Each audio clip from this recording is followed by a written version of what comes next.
ಭಾರತೀಯರ ಶ್ರದ್ಧಾ ಕೇಂದ್ರಗಳಾದ ಧಾರ್ಮಿಕ ಸ್ಥಳಗಳು ನಮ್ಮ ಸಂಸ್ಕೃತಿ ಪ್ರಸಾರದ ಸೇತುಗಳು. ಅಂತಹ ಪುಣ್ಯಕ್ಷೇತ್ರಗಳ ಹಿಂದೆ ಒಂದು ಪೌರಾಣಿಕ ಹಿನ್ನೆಲೆ ಇರುತ್ತೆ, ಧಾರ್ಮಿಕ ಪರಂಪರೆ ಇರುತ್ತೆ. ಅಂತಹ ಪೌರಾಣಿಕ ಧಾರ್ಮಿಕ ಮಹತ್ವವುಳ್ಳ ಕ್ಷೇತ್ರವನ್ನ ನಿಮಗೆ ಪರಿಚಯಿಸಲಿದೆ ನಮ್ಮ ಸಂಸ್ಕೃತಿ. ವರ್ಷ ಕಳೆದರೂ ಕೆಡುವುದಿಲ್ಲ ಇಲ್ಲಿನ ಪ್ರಸಾದ. ಉಮಾಮಹೇಶ್ವರ ಸ್ವಾಮಿಯ ಪವಾಡಕ್ಕೆ ಜನ ಮೂಕ ವಿಸ್ಮಿತ. ಶಿಲಾಮಠದ ಪರಿಸರದಲ್ಲಿ ವರ್ಷಕ್ಕೊಮ್ಮೆ ನಡೆಯುತ್ತೆ ಭೂ ವಿಸ್ಮಯ. ಅಷ್ಟಕ್ಕೂ ಅಲ್ಲಿ ನಡೆಯುವ ವಿಸ್ಮಯ ಆದ್ರೂ ಏನು, ಅಲ್ಲಿನ ಆ ವಿಸ್ಮಯದ ಹಿಂದಿನ ಶಕ್ತಿಯಾದ್ರೂ ಯಾವುದು ಅಂತ ತೋರಿಸ್ತೀವಿ ನೋಡಿ.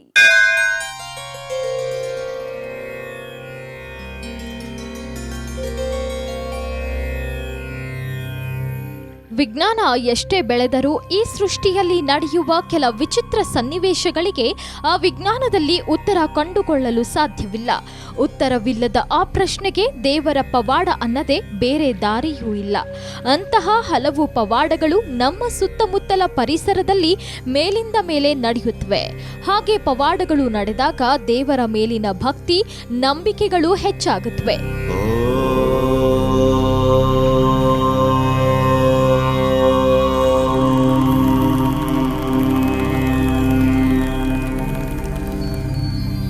ಇಲ್ಲಿ ಕಾಣುತ್ತಿರುವ ಈ ತೋಟದ ಬಳಿ ಬಿಲ್ವ ವೃಕ್ಷದ ಬುಡದಲ್ಲಿ ಅಂತಹದ್ದೇ ಒಂದು ಪವಾಡ ನಡೆಯುತ್ತೆ. ನೀವು ಊಹಿಸಲು ಸಾಧ್ಯವಿಲ್ಲದ ಆ ಪವಾಡದ ಬಗ್ಗೆ ಹೇಳೋಕ್ಕೂ ಮುನ್ನ ಅದರ ಹಿಂದಿನ ಶಕ್ತಿಯ ಬಗ್ಗೆ ಹೇಳ್ತೀವಿ ಕೇಳಿ.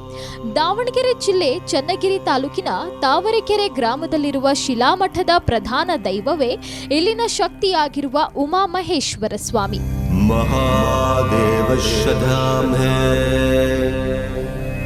महाब्रह्मद्या देवा शिवे ब्रह्मद्यो देवदेवद्या देवा. 12-13ನೇ ಶತಮಾನದಲ್ಲಿ ಈ ಪ್ರದೇಶವನ್ನು ಆಳುತ್ತಿದ್ದ ಸಾಮಂತ ದೊರೆ ವೀರಬಲ್ಲಾಳನ ಕಾಲದಲ್ಲಿ ಸ್ಥಾಪನೆಯಾದ ತಾವರೆಕೆರೆ ಶಿಲಾಮಠವು ರಂಭಾಪುರಿ ಪೀಠದ ಶಾಖಾ ಮಠ. ಸಂಪೂರ್ಣ ಶಿಲಾಮಯವಾಗಿ ನಿರ್ಮಾಣವಾಗಿದ್ರಿಂದ ಶಿಲಾಮಠ ಎಂಬ ಹೆಸರು ಬಂದಿದೆ.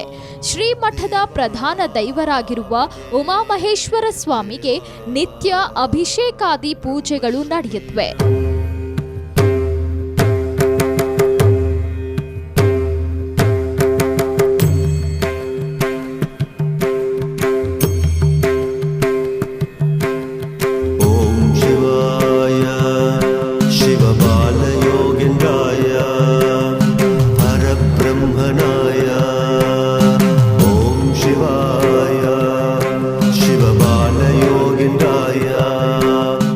ಉಮಾಮಹೇಶ್ವರ ಸ್ವಾಮಿಯ ಜೊತೆಗೆ ಗೋತ್ರ ಪುರುಷನಾದ ಶ್ರೀ ವೀರಭದ್ರ ಸ್ವಾಮಿ ಮತ್ತು ಜಗದ್ಗುರು ರೇಣುಕಾಚಾರ್ಯರ ಮಂಗಲ ಮೂರ್ತಿಗಳು ಇಲ್ಲಿವೆ.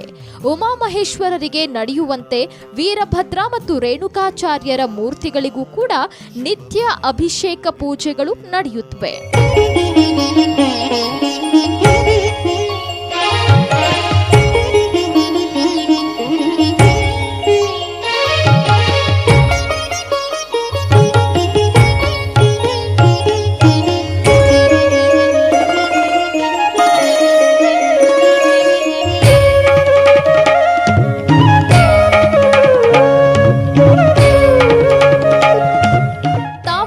ಶಿಲಾಮಠದ ಮತ್ತೊಂದು ವಿಶೇಷತೆ ಶ್ರೀಮಠದ ಶಕ್ತಿ ದೇವತೆಯಾದ ಚೌಡೇಶ್ವರಿ ಮಾತೆ. ಮಠದ ಅಂಗಳ ಮತ್ತು ಹಿಂಭಾಗ ಎರಡು ಕಡೆಯಲ್ಲಿ ಚೌಡೇಶ್ವರಿಯ ಸಾನ್ನಿಧ್ಯವಿದ್ದು ಸುಮಂಗಲಿಯರು ಸ್ವತಃ ಚೌಡೇಶ್ವರಿ ಮಾತೆಗೆ ಅಭಿಷೇಕ ಪೂಜೆಗಳನ್ನ ಮಾಡಲು ಅವಕಾಶವಿದೆ.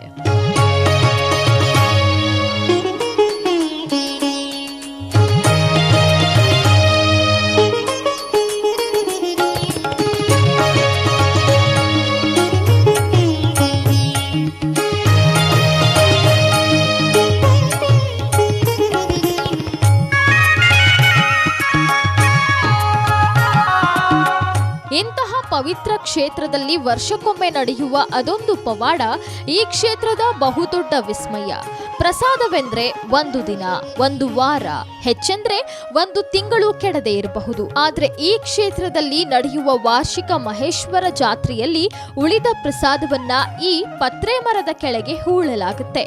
ಈ ಪ್ರಸಾದವು ಮುಂದಿನ ವರ್ಷದ ಜಾತ್ರೆಯೆಂದು ತೆಗೆದು ನೋಡಿದ್ರೆ ಕೆಡದೆ ಹಾಗೆ ಇರುತ್ತೆ. ಮಾರ್ಗಶಿರ ಮಾಸದಲ್ಲಿ ಅಮಾವಾಸ್ಯೆ ಪೂರ್ವದಲ್ಲಿ ಒಂದು ಸೋಮವಾರ ಬರುತ್ತೆ. ಆ ಸೋಮವಾರ ಈ ಮಹೇಶ್ವರನ ಜಾತ್ರೆ ಅಂತಕ್ಕಂಥ ಜಾತ್ರೆ ಮಾಡ್ತೀವಿ. ಅಲ್ಲಿ ಏನು ಪ್ರಸಾದ ಅಂತಪ್ಪ ಅಂದರೆ ಅನ್ನ, ಹಾಲು, ಬೆಲ್ಲ, ತುಪ್ಪ, ಬಾಳೆಹಣ್ಣನ್ನು ಹಾಕಿ ಪ್ರಸಾದ ಕೊಡುವಂಥ ರೂಢಿ ಅವತ್ತಿಂದ ಇವತ್ತಿನವರೆಗೂ ರೂಢಿಯಲ್ಲಿದೆ. ಎಲ್ಲ ಪ್ರಸಾದ ತೊಗೊಂಡು ಒಂದು ಗುಂಡಿಗೆ ಹಾಕ್ತೀವಿ. ಅದು ಊಟ ಮಾಡಿದ್ದೆಲ್ಲ ಉಳಿದ ಪ್ರಸಾದ ಹಾಕಿದರೆ ಮುಂದಿನ ವರ್ಷ ತೆಗೆದ್ರೆ ಅಲ್ಲಿ ನಾವು ಅಕಸ್ಮಾತ್ ಇವತ್ತು ಬಾಳೆ ಎಲೆ ಹಾಕಿದ್ದೀವಿ, ಇವತ್ತು ಬಾಳೆಹಣ್ಣು ತಿಂದಿದ್ದೀವಿ ಅಂತಕ್ಕಂಥ ಹಸಿರು ಕಲ್ಲರ್ ಹಾಗೆ ಇರುತ್ತೆ.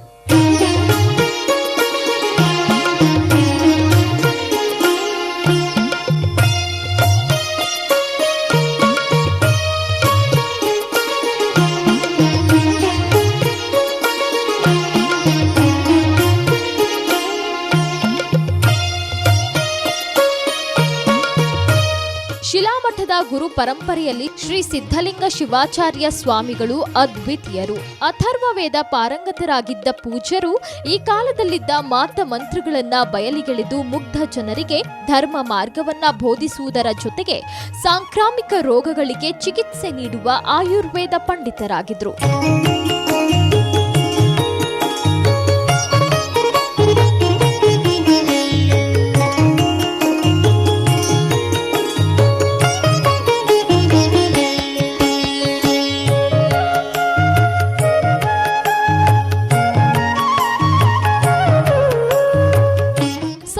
ಇರುವ ಹಿರಿಯ ಪೂಜ್ಯರಾದ ಶ್ರೀ ರೇಣುಕಾ ಶಿವಾಚಾರ್ಯ ಸ್ವಾಮೀಜಿಗಳು ಕೂಡ ಶಿವಪೂಜಾ ನಿಷ್ಠರಾಗಿದ್ದು, ಪ್ರತಿ ಹುಣ್ಣಿಮೆ ಮತ್ತು ಅಮಾವಾಸ್ಯೆ ಹಾಗೂ ವಿಶೇಷ ದಿನಗಳಂದು ರುದ್ರಾಕ್ಷಿ ಮಂಟಪದಲ್ಲಿ ಕುಳಿತು ಮಾಡುವ ಸಾರ್ವಜನಿಕ ಇಷ್ಟಲಿಂಗ ಪೂಜೆಯು ಭಕ್ತರನ್ನ ಭಕ್ತಿ ಸಾಗರಕ್ಕೆ ಕೊಂಡೊಯ್ಯುತ್ತೆ.